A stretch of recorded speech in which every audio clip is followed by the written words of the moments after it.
ఉమ్మడి పశ్చిమ గోదావరి జిల్లా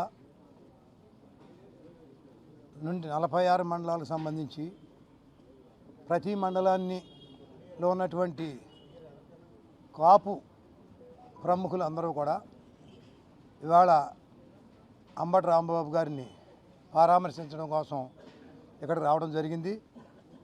గత నెల అంటే జనవరి 31వ తారీఖు మరి ఒక నిరంకుశత్వ పరిపాలన, ఒక కులం మీద దాడి చేయించే విధానం చూస్తే ప్రతి ఒక్క కాపు సోదరుడికి ఏమిటి చంద్రబాబు నాయుడు గారు అధికారంలోకి వచ్చినప్పుడల్లా కూడా ఒక ఆణిముత్యాన్ని, కాపుల యొక్క ఒక ఆణిముత్యాన్ని మనం చేజార్చుకోవడం జరుగుతూ ఉంది.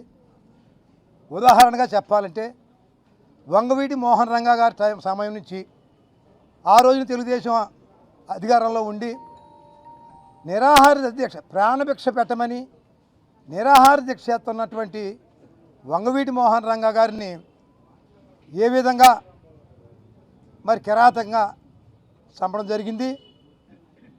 ఆ రోజు యావత్ కాపు జాతి అంతా కూడా మరి ఎంతో మానసిక శోభకు గురైనటం, తదుపరి ఎన్నికల్లో మరి తెలుగుదేశం పార్టీ మూల్యం చెల్లించుకోవడం కూడా జరిగింది.